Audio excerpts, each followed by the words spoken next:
আগে একটা ভিডিও দিয়েছি বন্ধুরা গড় নিয়ে, এবারেও গড়ে দিয়ে একটা ভিডিও দেবো। তবে গড় সম্পর্কে আরেকটু ডিটেলস বলার চেষ্টা করবো, যাতে তোমরা ভালো করে গড়টাকে বুঝতে পারো। কারণ গড় থেকে তো অনেক লেভেলেরই কোশ্চেন থাকে, তবে সবকিছু বেসের উপর ডিপেন্ড করে আছে। সেই বেসটা আমি তোমাদের বলবো। বুঝতে পারছি? রাধে বন্ধুরা, তোমরা যারা নতুন চ্যানেলে, তারা অবশ্যই লাইক, শেয়ার, সাবস্ক্রাইব করবে। তাতে আমার ভিডিও বানানোর একটু ইচ্ছাটা আরো বেশি প্রবল হবে। তো লিখে রেখেছি গড়। তো চলো বেশি লেট না করে শুরু করে দিই আমরা। দেখো, গড় গড় মানে কি বলতো? ধরো ক্লাসে রয়েছে 10 জন ছাত্র। ভালো করে বুঝবে, 10 জন ছাত্র। 10 জন ছাত্রের মধ্যে যদি পরীক্ষা নেওয়া হয়, সবাই 1 নাম্বার নিশ্চয়ই পাবে না। 10 জন ছাত্রের মধ্যে 10 জন 10 নম্বর পেতে পারে, বা 2 জন 1 নাম্বার পেতে পারে। ধরো 10 জনের মধ্যে টোটাল 100 নাম্বারে যদি পরীক্ষা হয়, টোটাল মার্কস হলাম 100।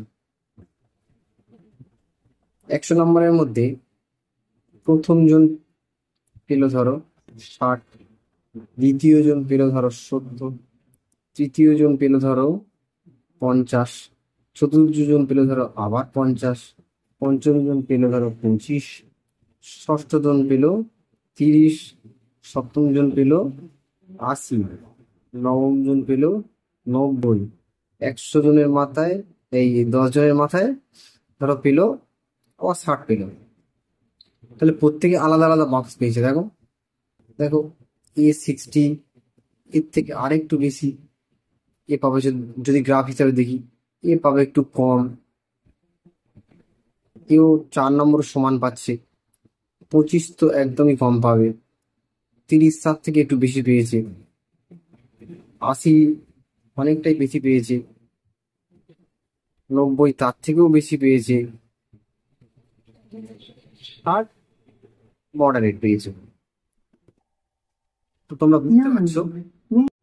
তাহলে দেখলে বন্ধুরা, প্রত্যেকে আলাদা আলাদা পেলো। এখন যদি আমাদের জিজ্ঞাসা করা হয় যে এই 10 জনের 10 জন কত নাম্বার পেয়েছে, তখন আমরা কি 10টা নাম্বার বলতে যাব?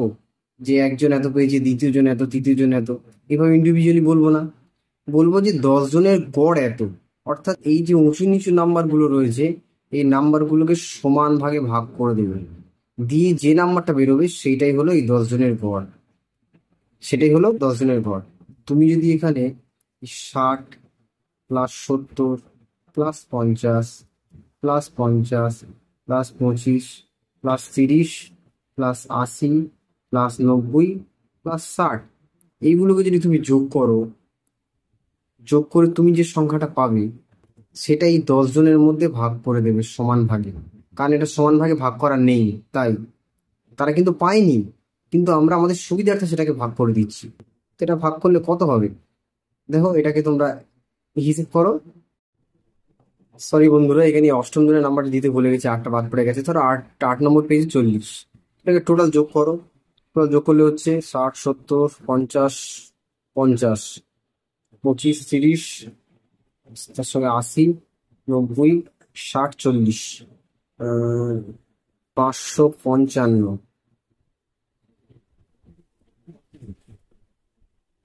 সেটাকে করবো 10 দিয়ে ভাগ। 555 নম্বরটা 10 জনের মধ্যে সমানভাবে ভাগ করে দেবো। কত করে হবে? 55.5 করে হবে। এটাই হবে। তাহলে এইটা কিন্তু এখন একজনের গড় বেরিয়ে গেল।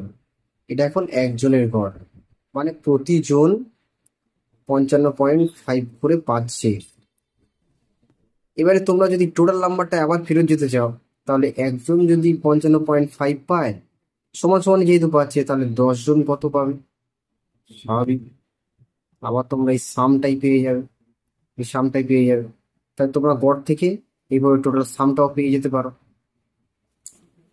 এইবারে ধরো তোমাদেরকে বললো যে 10 জনের গড় নম্বর 55.5। 11 জন আসায়,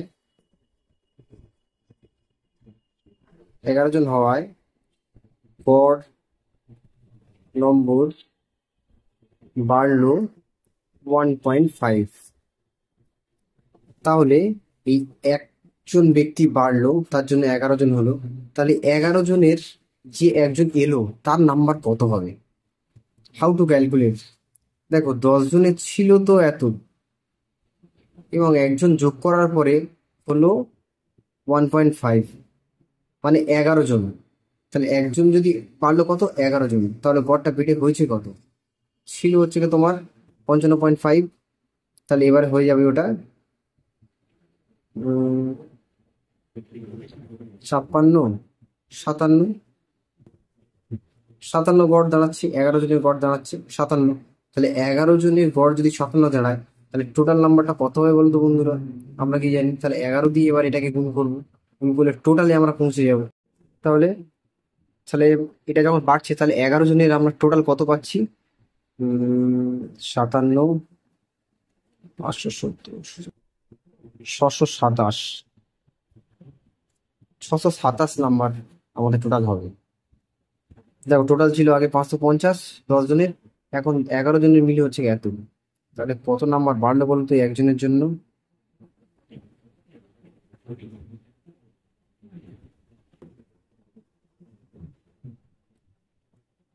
72 নম্বর বাড়লো। তাহলে একজনের জন্য 72 নম্বর বাড়লো, মানে একজন কিন্তু 72 নম্বর পেয়েছিল, সেই জন্য গড়টা বেড়ে গেছে। এবার গড়টা কেন বাড়লো সেটা বলি। দেখো 10 জনের গড় তো ছিল এটা, মানে 10 জনের মাথায়, প্রত্যেকের মাথার উপর এই 55.55 নাম্বার করে রয়েছে। তাহলে 11 নম্বর যখন এলো, তখন সেও যদি 55.55 পেত, তাহলে গড়টা কিন্তু কি থাকতো? গড়টা তাহলে তোমার সেম হয়ে যেত, কারণ 55 পয়েন্ট তো রয়েছে। এবং যে 11 নম্বর জন যে এলো, সেই একই নাম্বার নিয়ে এসছে। তাহলে কি হবে?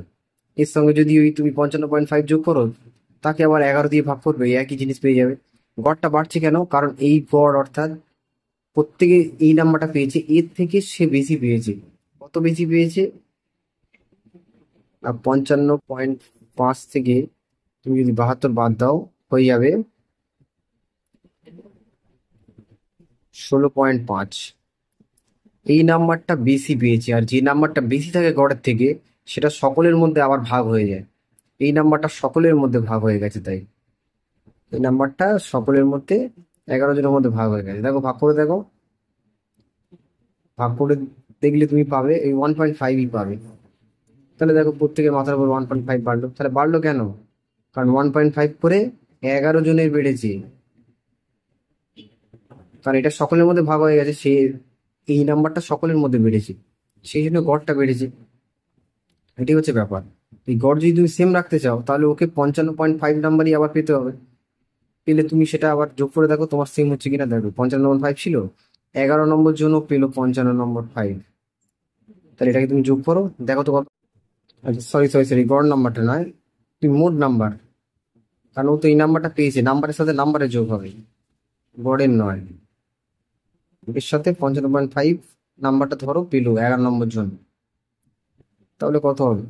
6105। এটাকে 11 জনের মধ্যে ভাগ করে দাও, দেখো 55.5ই আসবে। তাহলে গড়টা সেম রইলো। তাহলে নিশ্চয়ই গড়ের থেকে বেশি পেয়েছে, সেই জন্য এটা হয়েছে।